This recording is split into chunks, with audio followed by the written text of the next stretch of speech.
What would it feel to be the genius and not the spectator? The Casual Genius Podcast. Keeping it chill. Yeah, man. Yeah, Pretty nice, easy. man. So today on Casual Genius, we've got Samuel Ottone. Am I saying Ottone. that correctly? Perfect. Samuel Ottone, who has started Live Your Lemon. I think the best advertisement that I can give you is, I can't remember if it was your opening night or if it was like the second night, but it was at the third day, a warehouse in North Melbourne. And it was the end of the night and I was starving and I bought one toastie. Grilled toastie. I can't remember which one it was. It had Suzy Q. Suzy Q pumpkin, and it was unreal. And I went back for seconds, and then I was driving home with my seconds, so I had it basically in my mouth, and I was halfway home, and I went, I'm gonna turn around and go get another one. Really cool, man. Unreal concept, and just I saw the whole process unfolding, and it was obviously some other boys as well that I know pretty well, like Marco and Alfie and guys like that were involved in the process of rebuilding that van or caravan. Is it a van or a caravan? So it's a 1965 Coronet vintage caravan. Wow, man. Yeah. Wow. And it was, when you bought it, what kind of condition was it in? Because I sort of saw, I think it was like halfway on social media. Yeah. So we found the caravan on Gumtree. Yeah. We were scoping it out for months, just waiting to find the perfect one. And it popped up last minute. We nearly bought another one that we were kind of like trying to convince ourselves that like this is the one, but we knew it wasn't. And we waited off. And then last minute, this caravan popped up on Gumtree. So we're like, oh, we'll go check it out. Bendigo, so fair drive. No way. How did you get it back? We drove it back. So with Far Alfie's car, we like hooked it up to his Hilux and just drove it back, man. Unreal, man. And then I think I saw through social media, I saw the whole renovation process. Yeah. Can you take me through it? Where did you have to start from? And Okay. what did you do? So we had to just rip everything out of it.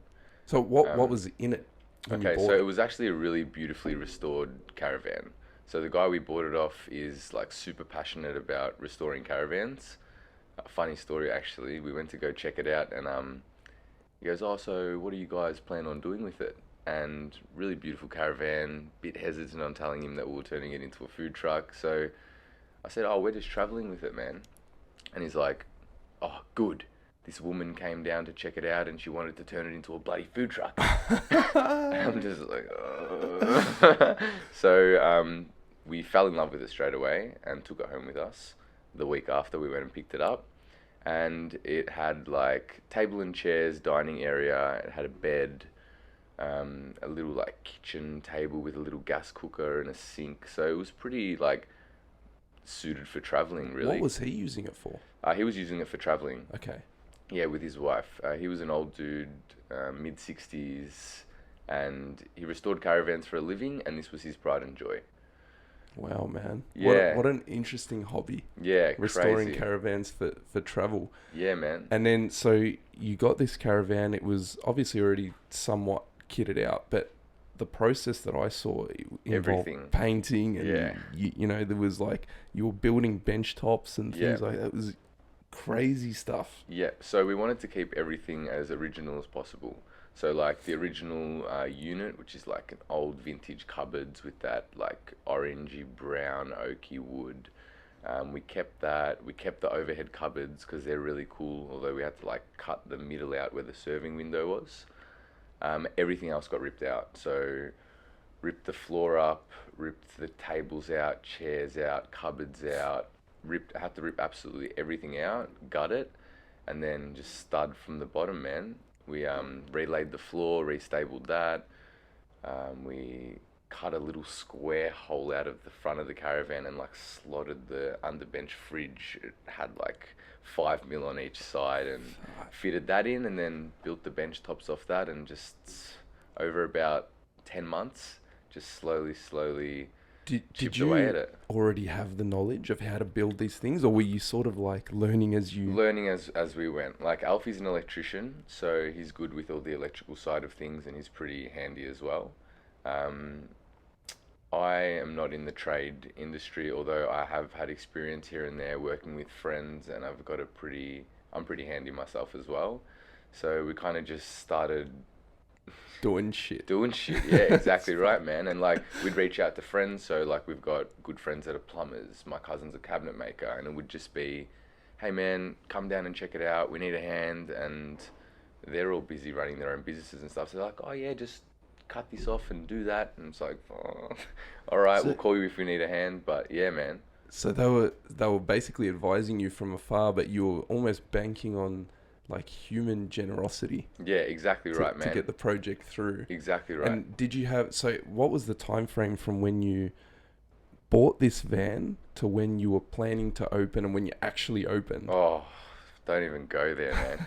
I had in my head that we are going to buy the caravan and it was going to be ready in 3 months and we are going to be trading in 4 months since the time we bought the caravan. We ended up starting trading a year after we bought the caravan. I was gonna say you're counting for a while there. Yeah, It's yeah. 12 months, man. 12 months. And yeah, I don't have much patience at all. So it was a beautiful process, but it was fucking stressful as shit, man. Yeah, but it was so much fun as well because it was like a community project, you know, like Yeah, mates exactly. getting together on the weekends, we're chilling, having a beer, playing tunes, I saw that, like, working on the van. as you were doing the updates, it was like you had all the boys over and there was music playing and it looked like the most fun ever. I'm like, man, that looks like Dude, it was looks so much sick. fun, yeah. And I think sometimes projects like that help us develop patience. You said I'm not a very patient person, but sometimes when you've got this goal or this idea or this vision in mind and you're almost forced into it and you have to find ways of developing that patience. It's very interesting, man. Like, I'll give you an example. Like today I was setting up the equipment for Yeah. this stuff. I'm going, man, can't someone just do this for me? It takes like ages to settle this up. And I'm like, hang on a minute. I probably wouldn't enjoy it as much Yeah. if I didn't undertake that process myself. And I'm Yeah. sure it's probably the same for you guys. It's like you went through the whole process of identifying the caravan, buying it, and putting it all together. So the day that it was ready to go, you're probably like, man, Yeah, man. There was we fucking did that. yes, bro. There's been tears, man. Lots of fucking tears around these. Happy tears, sad tears, stressful tears. It's like Alfie and I have given birth to a caravan. That's what it's like, man. Seriously, though, you know, it's like our Unreal, child, man. and yeah, like being so involved in it, and it wouldn't mean as much to us as if we paid someone to just build us a Exactly. caravan and set us up a food truck. Exactly. So yeah, I wouldn't have it any other way, man. How did Live Your Lemon come about? So tell us a little bit about Live Your Lemon and tell me about how the idea came to fruition. Yeah, okay. So Live Your Lemon actually stemmed from a really dark period of my life, man. I pretty much lived a very unauthentic life for most of my life, like teenage years especially, man. I'm a pretty like sensitive, emotional, tender male, right? And it's not really something that's supported in society and the world that we live in. So I got bullied a lot as a child. Just called mummy's boy and weak and soft and you're a girl, you're a pussy and blah blah blah blah blah. Did you play sport by any No, chance? I didn't, man. Okay, so I was kind of the guy that was talking to the girls about my feelings Yeah, rather yeah. than getting rough on the footy field and Gotcha. punching on with the boys, you know? It Gotcha. was just something that wasn't my thing, man. Gotcha. So stepping into high school, my biggest fear was just not being accepted for who I was, you know? It was daunting as fuck, man. And I remember like stepping into like my first day of year 7, little fish in the big ocean, you know, bottom of the food chain. And the only thing that I was thinking was, I don't want to repeat the last 6 years again, man. Like I'll do anything to go through that. I'll do anything to not go through that again. So fuck, I put on a facade, man, and just acted like the big tough guy and acted like I didn't give a fuck when really I gave lots of fucks, you know? And I did that for years, man, all of my teenage years. And then about 3, 4 years ago, I broke, man. I had like a mental, emotional breakdown. I was riddled with anxiety and I couldn't pretend anymore, man. It was just like, Did something trigger it, or was it something that was building over time, or was there like a specific event that? it was a specific event, man. This thought about being gay started coming into my mind and it freaked me the fuck out, man. That was something that I actually got bullied about a lot when I was younger. I'm not gay, but this is something that like my feminine traits projected, and I guess that's the stereotype that I fell into because I was sensitive and emotional and all that jazz. Um, so this thought started popping into my head a few years ago, and this is when I was at like the peak of my ego trip, man. I was really fueled by it, and I just was What were you doing? What were some of the things that you were?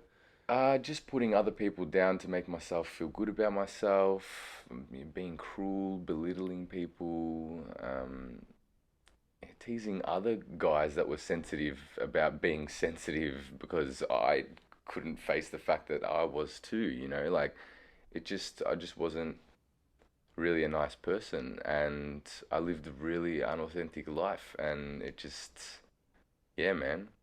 So you had this experience. You were having that thought, and So then this thought was something that would like pop into my mind every now and then, and I'd be like, oh, fuck off, like go away, and it would keep happening and keep happening and keep happening until the thought became so obsessive, and I didn't know what anxiety was. I didn't know what defining myself by my thoughts was. I didn't know any of this stuff because no one had ever taught me, right? So this thought became so obsessive that it was every day, like from the minute I woke up to the minute I went to sleep, this is all that played on my mind. so what was the thought? The thought was that. Oh my God, I think I'm gay. Yeah. Okay. Yeah, okay, that was the thought. Okay. Pretty much repeating itself over and over and over and over again. Okay. 24 hours a day. I couldn't hang out with my friends because I was scared that if they found out that maybe I was gay, they would just, Disown you. again, that not being accepted. You know, I couldn't look at my dad in the eye. I totally shut off from the world for 4 months, and this was happening for 4 months every single day. Damn. All day, man. It was the scariest and roughest thing that I had ever gone through. How And old were you? I was 20. Fuck. Yeah, I was 20, man. So Fresh out of teen, you would have fresh out of just my started teenage years. clubbing and all that sort of stuff. Yep, getting music into that scene festivals. still, trying to impress. I'm the man, I'm cool, I can party harder than you, I can do this. Just all the show, man. All the show. Far out. And that was the way that I was like shaken, and it was like, dude, you can't keep living like this, man. And that was the thought that, yeah, that was the dark period. And it got to a point where I remember I was at work one day and this thought was just eating at me, and I didn't know what else to do, and I just screamed at the top of my lungs. And like there were customers in the shop, I was at work, people were there, my dad was there, everything, and I just screamed at the top of my lungs, and I just ran out, and I was like, yeah, I had to come out. I had to speak to someone about it. So I reached out for help, and that's when my life changed. That's when I began to love myself for who I was, because I realized that living this unauthentic life and living a lie was not going to get me anywhere, man. And I couldn't pretend any longer. So that's when I began, yeah, loving myself for who I was. And I began to become so passionate about expressing yourself, your authentic self, and not getting lost in a lie to impress people that don't actually give a fuck about you. You know? 100%, man. Yeah, man. 100%. So that's where so the idea, after that, I had a personal joke with a friend, one of my best friends, Mark. One night after... I know Mark really well, actually. Yeah. So after a massive night out, he said just randomly, and this was like a year before this dark period, he just said, "Leave your lemon," like in this really funny voice. And he says funny things all the time. He's just one of those whacked out friends. You gotta love him. And it was just a personal joke between us, and we'd say it like every time that we'd see each other, like when we're leaving, we'd be like, "Hey, bro, live your lemon, yeah. Don't forget to live your lemon." But it never really had any meaning or Just anything. talking shit, Just basically. talking absolute shit. Yeah, exactly. So one day, and it was just after this kind of rough period where I'd kind of realized what I'd been doing for the last fucking 7 years, and realized that it was okay, and these qualities and values that I carry are actually beautiful qualities. This is what defines us as a person, not what we wear or what we do or what we say or who we hang out with.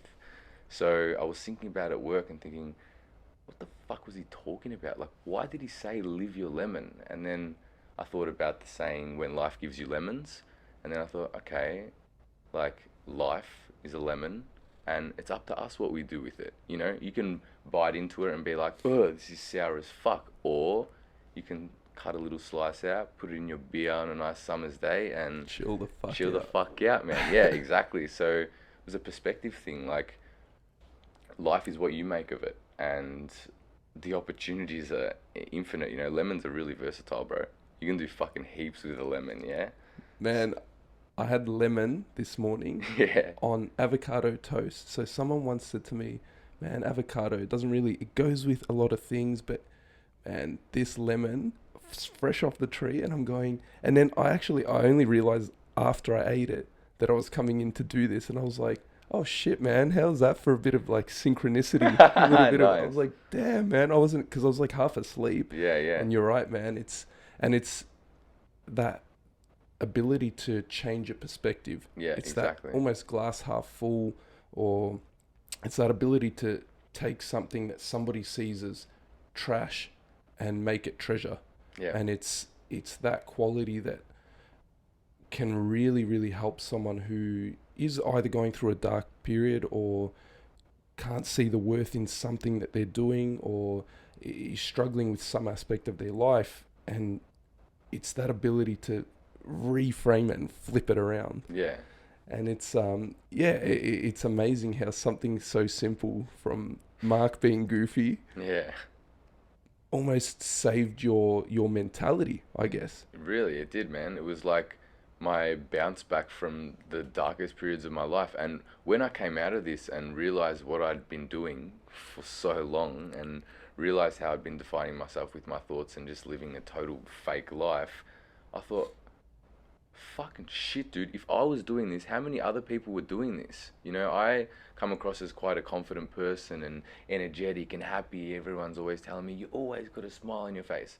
What about the friends that I can see the pain in? What's going on in their lives? What's going on in their heads? And I thought, okay, like, now I know this, and I'm sitting with this authenticity and clarity around that period of my life. Like, I felt like it was my duty to create a platform and share it with the world. And I think it's so easy to get lost within those teenage years, and I feel like all of us did in one way or another. And some people don't get out of that. They stay lost forever.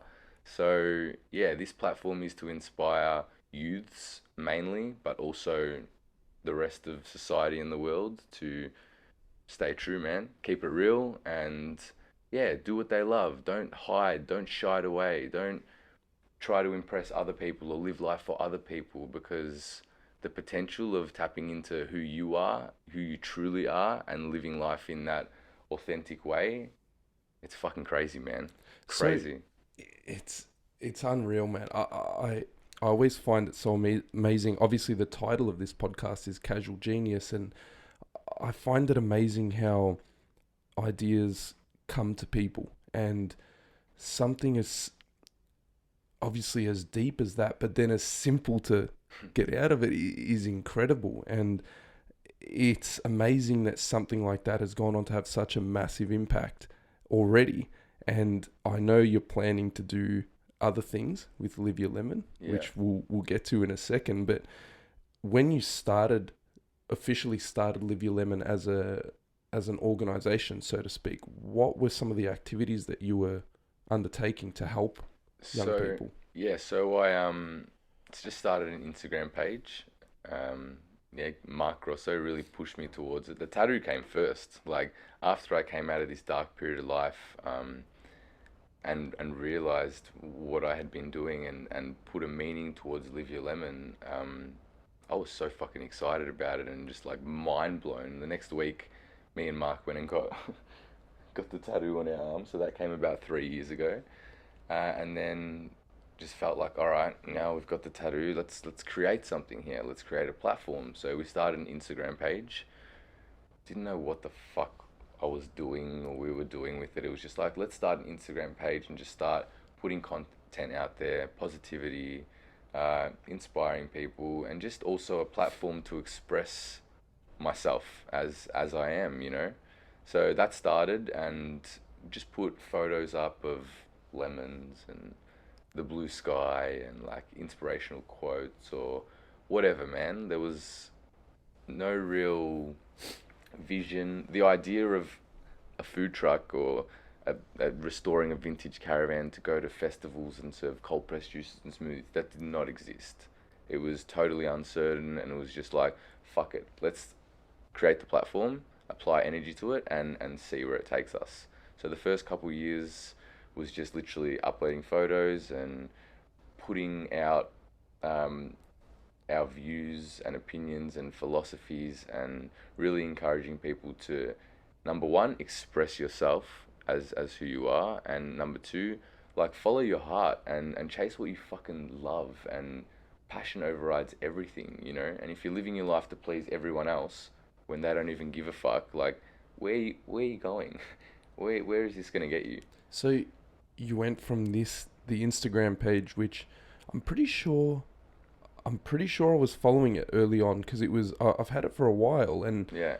it was almost like you were doing random posts at the Yeah. beginning, and Yeah. then you've gone from that to, what was the next step after that? What did you? After that, I went overseas on a trip. I went by myself. It was my first solo trip. Where'd you go? I went to Europe. Okay. I went for 3.5 months, shortly after my 21st birthday. And I came home and I was feeling, I kind of had like a mass awakening over the course of 3.5 months, literally. Just synchronized events that were happening, and that was the first time I was kind of like clearly shown the power of the universe, really, and how everything is aligned and everything is happening, and the first time I'd actually like mindfully witnessed synchronicities happening and happening and happening, and I'm like, oh my god, like this is crazy. Did someone bring your attention to it? Was there something or someone or a book, or maybe? Yes, there was a book, The Power of Now. So this dark period before going into this trip, it was like 6 weeks before I was leaving on a solo trip around Europe for 3 months, and I was freaking the fuck out. So Mark had given me the book, The Power of Now. I'd started like stretching and meditation classes with him, and he kind of was really opening me up to this whole realm of self-love and self-exploration. So I read The Power of Now, and that changed the whole game for me, man. So I read that prior to going overseas on this trip, and that dark period was kind of like the starting point. And then over the course of the next 3-4 months, I had kind of just completely changed my perspective on life. And I'd say that when I got back from Europe, I was a completely different person, completely different. So you obviously, you read that book, and I'm sure there have been many others to come, and that basically, it was a catalyst. So that dark period and that trip and that really good friend who was almost showing you the ropes, and then that book, that was a catalyst. And then when you came back, what was that when you launched Live Your Lemon after you came back, or you put more effort into it? Yeah, so when I got back, that's when we actually like launched it and created the platform.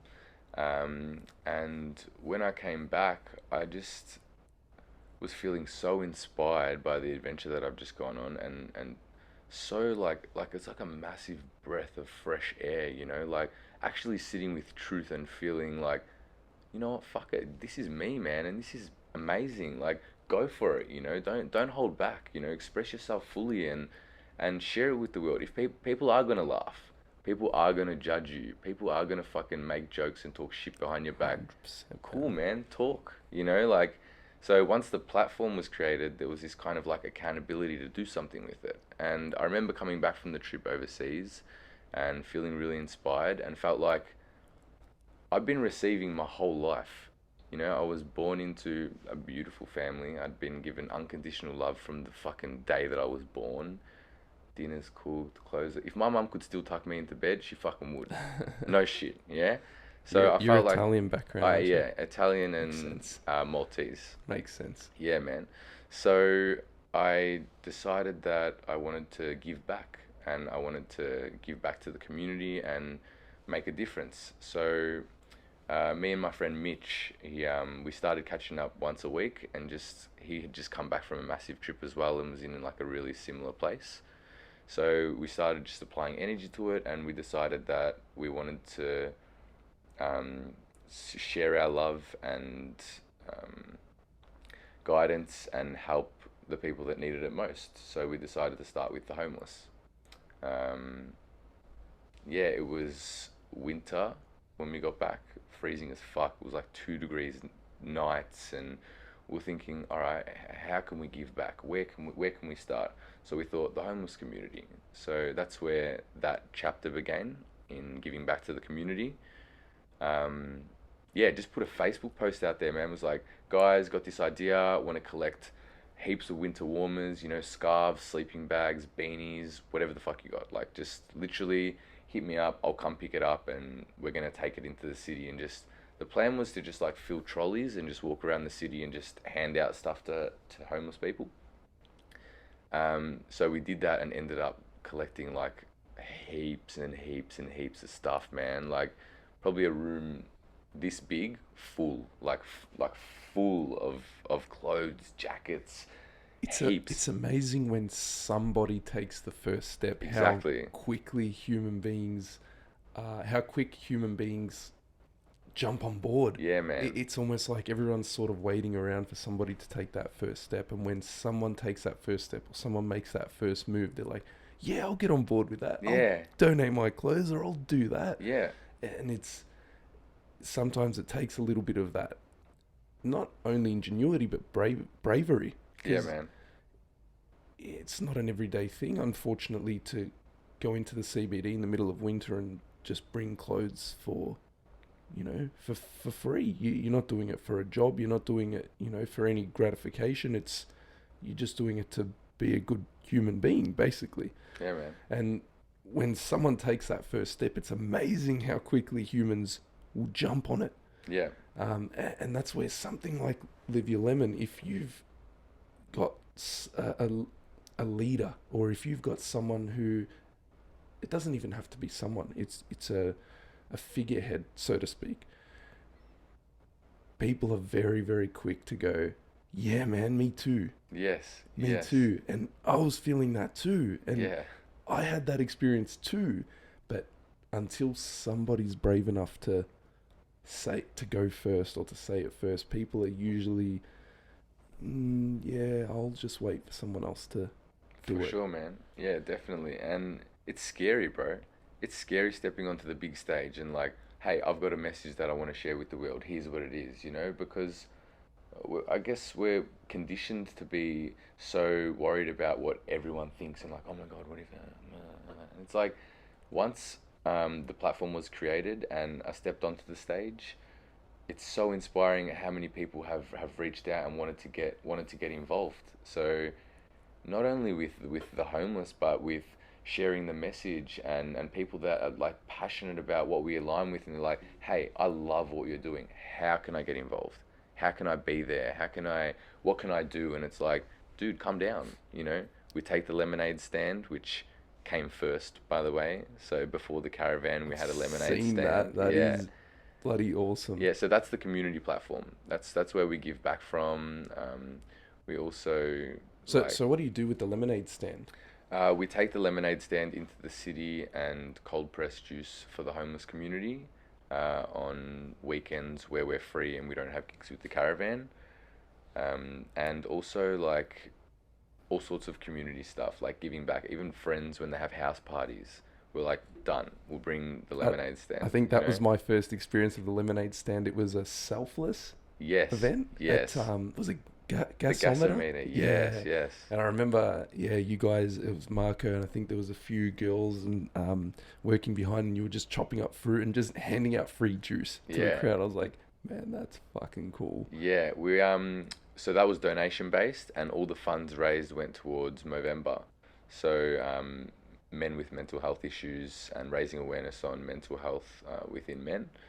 We raised a few $100s that night, man. It was really amazing, cool. man. And it was fun. It was beautiful too. I remember Mark handing me a juice, and I was like, dude, that was so nice. Yeah, that was man. actually so nice. And I was like, I remember asking, like, when are you guys opening? When are you guys opening?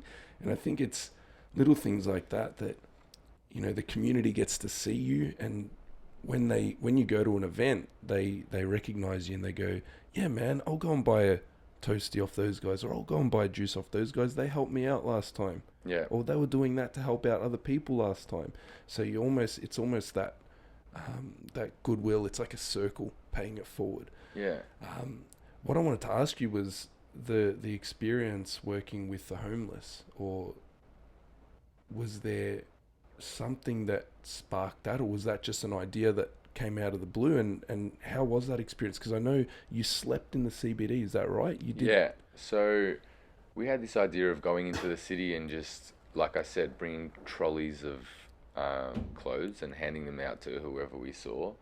But prior to the date that we announced that we were going to do this, we reached out to a woman called Deb.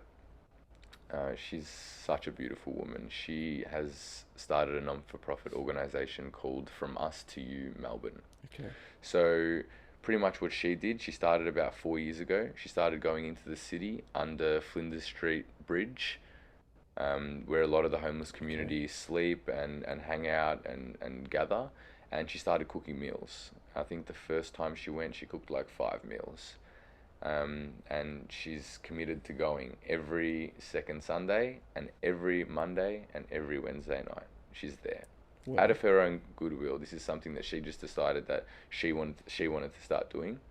And this was 4 years ago. So we reached out to her a few years ago when she was about a year in, and had just filled her in on what we were doing and asked her if it was okay for us to come to one of her days, and while she's cooking and providing lunch, we can set up a little stall and hand out clothes and all the stuff that we collected. We also put together like health packages, so like banana, apples, some nuts.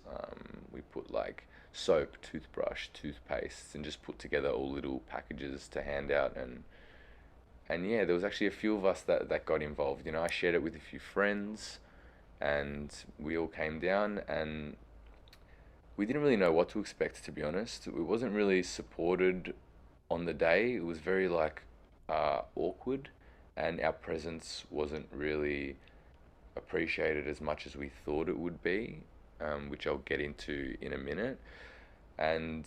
But nonetheless, it felt amazing being able to provide essentials for winter really to people that needed it the most, right? So at the end of the day, we were all on such a fucking high, man. Like nothing we'd ever felt before. It was like ecstasy, like just being able to give something back. And even though we weren't like that warmly welcomed, we felt that what we were doing was really appreciated. What made you feel like you weren't warmly welcomed?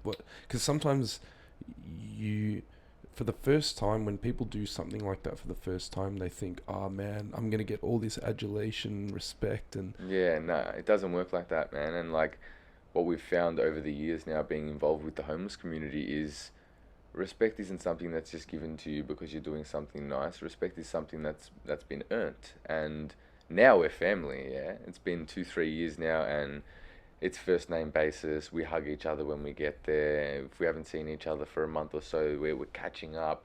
People open up to us all the time, and this took a long time to build that connection, because I think the main thing that the homeless community share is they've either been abandoned or left or shut down or demonized or betrayed. And I'm sure they've All had of them. I'm sure they've had people come in to help them Yes, once off, exactly. and And that's the thing. then Like never a seen lot of again. people do this sort of stuff and come down, help out, take a few photos, put it on Facebook. Look at me, amazing, and blah blah blah. And for them, it's like another person coming into their life, giving them false hope on something, and then fucking leaving them in the Yeah, dirt, you know? And for some likes. exactly, for some publicity for themselves. It's a selfish thing, not a selfless thing. And they're not stupid. They know this because they watch different groups of people come and go and come and go. So we kind of gathered that that was the general vibe, and we just committed to keep going. We're going every second Sunday. Um, and it took months, man. It took like, I'd say like 6 months until we started getting genuinely acknowledged. And we kept going and kept going and kept going and kept establishing the relationships, kept opening up. Like, even the ones that wouldn't open up and would like give us greasies and stuff, I'd go up to them and be like, hey man, is there anything I can bring for you next week? Is there anything that you need that would better your life, you know, like whatever it be? And they'd have like a stern look and be like, yeah, a candle, because I can't read at night. And I'd be like, cool man, I'll bring you a candle. And then I'd bring a candle next week and I'd get like a little smirk, you know, not much, still like a smirk. And then we actually got initiated into the community, man. One day, a few of the elders in the like in the community, because it's a really tight knit group. Deb has a beautiful community of, I'd say, 60 to 100 people now. Wow. They're very firm on the energy within the community. If people are fucked up on drugs and causing a scene and being violent, like Deb's a hard ass, man. Seriously, she's the mother of the community, and she puts her fucking foot down, bro. If anyone's out of line, they know about it. That's amazing to hear that, because the general perception of the homeless is like yuck or drug fucked or Yeah, man. or they're ill or whatever it is, and it's 150% not the case. And it's so interesting to hear that there's a community with elders and people Yeah, steering dude. this community and making sure Hierarchy. they're it's unreal. Tell me more about. I want to hear more about that. So you've got this lady Deb who comes in and cooks and helps to look after them. She's mum. Everyone calls her mum. Okay. She's mum to at least 100 people. And then you've got these elders who have, I'm assuming, are they elders because of their age or because they've been homeless the longest, or? I think that's more so like their role in the community. You know, when people are in trouble or things go wrong or someone's done wrong by someone, these guys are the people that you go to. So that's just, I think, that's been put in place so that there's a certain element of like structure and things don't get messy. And it's kind of like when someone needs to put their foot down and say, you know what, no, that's not on. You're in the wrong, and we can't be having that within the community. They have like guides there to make sure that everything stays in place and that everyone's looking after each other. It's really interesting, man. Is it so? Are there multiple different age groups within this community? Do they Yes. all live and move together, or do they sort of disperse? And do they sleep in various different places and then come together on these days? How does it work? So the support is there on Mondays, on Wednesdays, and every second Sunday. Now, there's plenty of other support groups around Melbourne, which I've become familiar with and got to know. A lot of them are just services run by churches and shit, and it's kind of like, again, look at us kind of thing. Yeah. This is really authentic, and it's family. They're our street family, and we acknowledge each other as family, and it's wonderful, man. So, yeah, what was your question again? It was like, so are there multiple different age groups Oh, within yes, this sorry, community? sorry. Like Yeah. really young people? And Yes, yeah, massively. There's kids, there's teenagers, Wow. and kids as young as like 7 years old, 8 years old. Wow, man. Not everyone's homeless. Like, it's a rough sleeping community, so some people do live in just really bad living circumstances. Some people are homeless. A lot of people squat in abandoned houses and buildings and stuff like that. So that's something that's really common and something they don't disclose of where they stay. So it's pretty much like rough sleeping and homeless community. Some people are legit homeless and sleep under the bridge. That's home, and that changes every night because the council isn't really supportive of this either. I've heard stories of like Spikes.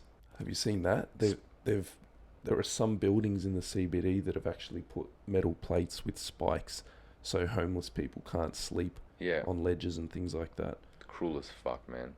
And there's also the street sweepers that drive around and hose down the streets. Yeah. I've heard heaps of stories about the homeless under the bridge and the streets coming past with the hose and just spraying them all, like soaking them in the middle of the night, and just keep going. Shit, man. Yeah, they just want them out of the city. It's bad for tourism. And You know, I was in LA probably it was just over a year ago, and for such a beautiful place, and Melbourne's quite similar. LA's like almost like Melbourne times 50, and for such a beautiful place, there's a massive issue with obviously lack of employment leading to homelessness, and you'll be driving down the highway in LA, and there'll be tents, like tent villages, yeah, with homeless people sleeping alongside the highway. And I heard some stories over there, and I've heard some since, that once they've spent a certain amount of time in the city, and I don't know if this takes place here, but they basically give them like a bus ticket to, like over there they say they give them a bus ticket to Vegas, and they're like, here's like $10 and a bus ticket, get out of here, piss off. Yeah. You're that city's problem now. And I've heard that they just continuously get moved around. So every city does this, like, yeah, all right, we'll entertain you guys for, a few weeks, and then now it's time to go. Here's a ticket, and off you go. Yeah. And there isn't a real effort to not solve the issue, but do something more to help those people. But what I wanted to ask as well was, within that community, what are some of the reasons that people are homeless? Yeah.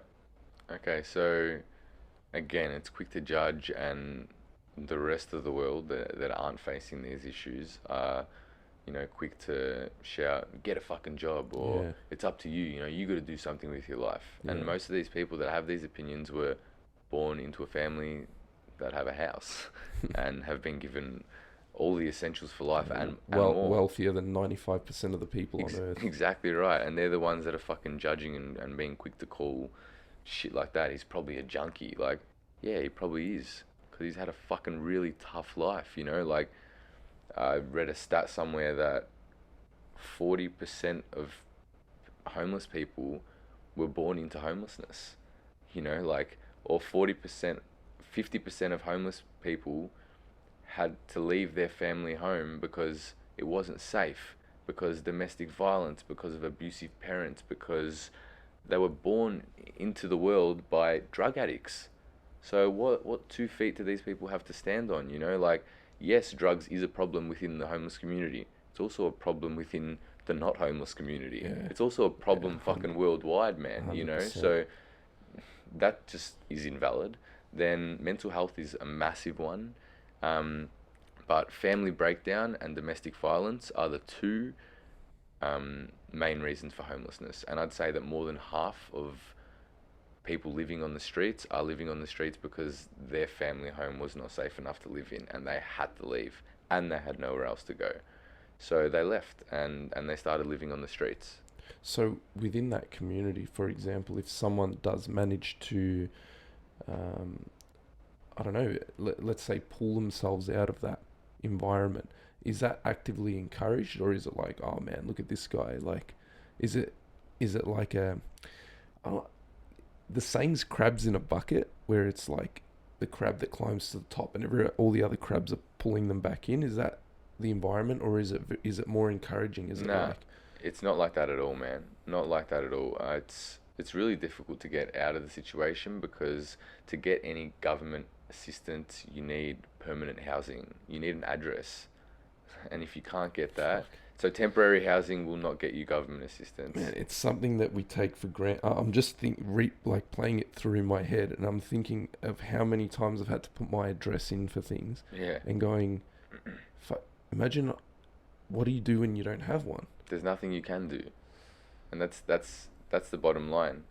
Back to the crabs in the bucket, man. It's actually the complete fucking opposite, and this is what the homeless community has taught me most. Like, you expect it to be like a dog eat dog world Yeah, out yeah. there. Every man for themselves. Exactly right, but it's the most like profound thing about being involved with the homeless community, and the thing that we've all taken most from this is there's this like deep understanding, loyalty, compassion towards each other, because they've all faced things that the rest of the world haven't faced. They truly understand what it feels like to be freezing fucking cold in the middle of the night with nowhere to go.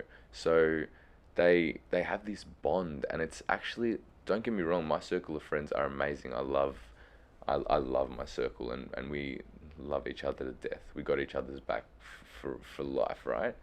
But it goes so much deeper, because we can't understand what that feels like. We can't share depths like that with each other. We can't relate to that struggle on that deep level, because we've never been there. So these people living on the streets can all relate to the deep struggle that they're all going through. They all know what it feels like to have nowhere to go, to not have family, to not have friends or support or money or food. They go days without food sometimes, man, because it's hard to get money, and like services are there, and they're available, so it's there. There's things there to assist them and to help, but how much, you know? And they it's like nothing I've seen before. I've never seen loyalty and companionship and understanding like that before, and that's what's pushed us to keep going, because you know, there's people with everything and wealth and this and fancy cars and all the riches in the world, and they're fucking unhappy. And you see these people on the streets, and they're not miserable, man. You know, like, we rock up on a Sunday, and we bring the speaker, we're pumping tunes, we're doing our thing, making juices, and like, it smiles all around. People are happy to be there. Like, I've met people on the streets that don't have to be on the streets. I've met people on the streets that used to run businesses and now don't, and now they're living on the streets because Through choice. yeah, they've never felt anything deep inside their heart like that before, you know? Wow. Yeah, Man. and wow. that's legit, man. I've got a really good friend, Shannon, on the streets, and he chooses to be on the streets. He loves being on the streets because he said he doesn't get this feeling at home with his family. He doesn't get this loyalty and love and respect and companionship with his family, but he gets it here. Man, that is unreal. Yeah, man. You've just opened. I had no idea that took place. Yeah. I had no idea that there were people out there who choose to live on the streets, choose to be part of that. That's incredible, man. Crazy. Are there any people within that community or within the community that you work with who you think have more to offer, who, if they really put their mind to something and they got a little bit of luck, or they made the right connection, have some sort of real genuine talent, or there's something there that you've seen them do or say, or some flash of intelligence? Is there anyone like that in the community that you've met? Definitely. Lots of people, man. And like, going into it, I had this idea that they didn't really have anything to offer. That's why they were there. But it's like totally the opposite. They have so much to offer, although they don't have a platform to stand on. You know, like, they don't have the basic essentials that they need to be able to go do a course and further educate themselves on what they're passionate about. Dude, we've met rappers, freestylers that are like really, really, really good. Poetry is another one. A guy named Dan that we've met there a few years ago, and he's been a part of the community for the whole time. Gets really deep into poetry, and he's got some really good stuff. Yeah, man, they're just as skilled as your everyday human, man, and if not more, because they're not caught up in a rat race or stuck in a world where they're chasing something that, and they've got all the time in the world, bro. So they've got time to sit with what they love, and yeah, it's just, they have lots to offer, man. They just don't have a platform to step on. They don't have somewhere to start. Has anyone? I know you you practice meditation. Is that right? Has Yeah. anyone? Is anyone big on that in the community, or has anyone showed the community that side of life? How to not harness thoughts, but how to watch their thoughts, or how to improve themselves in other ways other than the traditional ways that we see in the Western world? To be honest, not so much, man. I think meditation ties in with self-love, and self-worth and self-love is something that really lacks within the homeless community. I guess because they're so disregarded by the rest of society and they're not really acknowledged as humans. They're homeless, you know. So this is something that we try to educate and share with the homeless community. Although it's not something that's practiced regularly because I guess yeah, it just comes down to that self love and that self worth, man. That's what really knocks. So I guess it starts off with really trying to make these humans feel like humans again, you know? It's more so just having conversations and asking questions and listening. Like I guess that's where it starts, and it's a long process, man. There's a lot of reprogramming and unconditioning, and yeah, meditation isn't really something that I've seen practiced on the streets all that much. Although I would really, really, really love to be able to It, facilitate or yeah, it wouldn't even necessarily have to be in the traditional sense, you know, like someone sitting down and like meditating, and it can even be just learning how to sit and watch their thoughts, yeah, for example. exactly right. Just that technique. You know, it doesn't have to necessarily be like, oh, I'm going to sit and Yeah, back straight and all the traditional elements that you see in popular culture of meditation. You know, it can be teaching people, you know, I'm sure a lot of these people walk great distances or catch public transport or whatever it is. definitely. And during those moments, how to actually watch their thoughts rather Yeah, than letting their thoughts take over. Because you mentioned self-worth and yeah, you mentioned self-love, and sometimes if you don't know how to watch those thoughts, then those thoughts take over, and it's a self-perpetuating cycle. It's a constant cycle, and it's then they need that external validation of someone coming to have a conversation with them and listening, and that's that's all part of being a respected human being as well. But if they have the tools to be able to do those things on their own, then I think they could be in a much better place as well. Not a better place as in physically, a better yeah. place as in Mentally and mentally. emotionally, for sure. Um, are there any other organizations, like you mentioned Deb's one, are there any other ones that you plan to work with alongside Live Your Lemon, or are there any that you'd love to work with? Homie, I think they're in Fitzroy. They're doing some really cool stuff, man. It's a clothing store that's been created to um, assist homeless people getting off the streets and getting educated and getting on the path of um, further expanding and growing and evolving. They're doing some really, really beautiful things. We'd love to get involved with them. Also, would really love to get involved with youths, man. We've been applying our energy towards the homeless community for the last couple of years, and it's wonderful, and we will continue to because it's something beautiful that we are able to give, and it doesn't really take much. But Man, your energy alone, like your energy and the energy of the Live Your Lemon van, like I look forward to going to those warehouse parties, that because you guys are parked at the third day for yeah, most of those events in North Melbourne, and just the energy of you guys and the people working in it and serving, I'm like, man, that's cool as shit. Like you want to be around it. yeah, thank you, bro.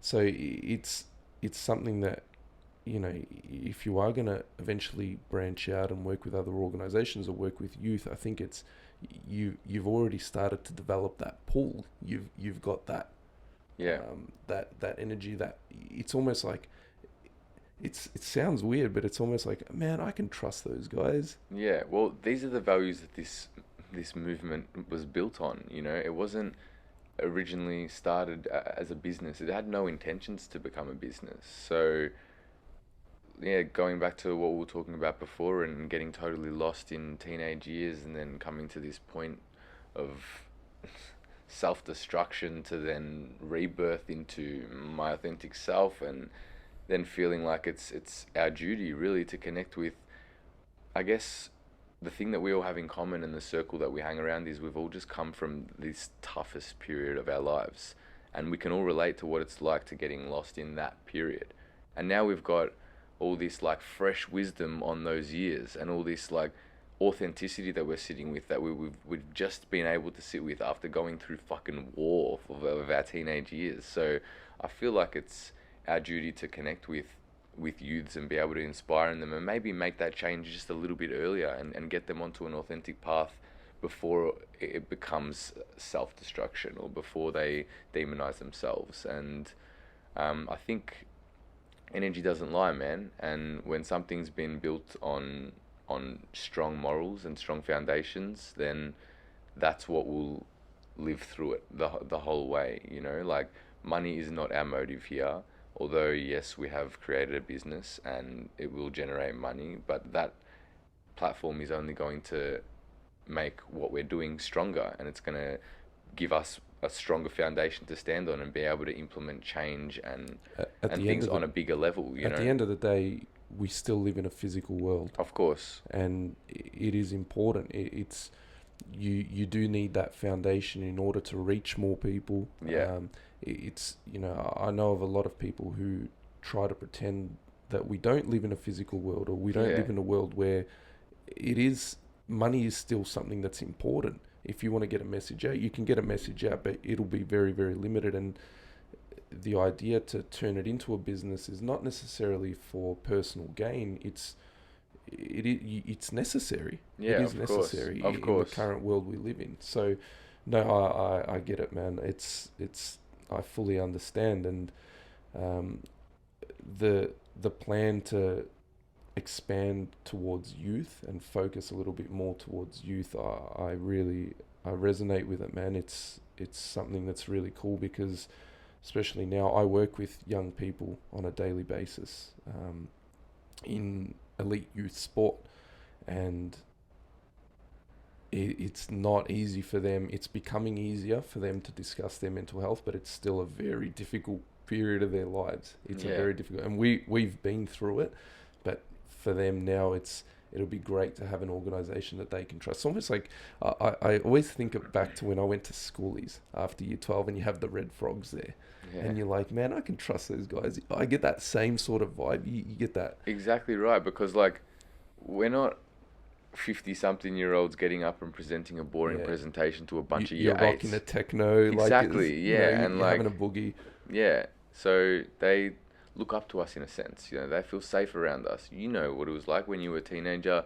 You always wanted to hang out with the older kids, or your older cousins, or just a few years older than you, because they're the cool kids, and they get you and they understand, and you kind of aspire to be like them in a sense. So if we can be the right role models for youths and push them towards the right things and chasing their dreams and not getting caught up in shit that doesn't serve them and it's going to ruin their lives, then we can make change on a fucking massive scale, man, you know? That's so true, man.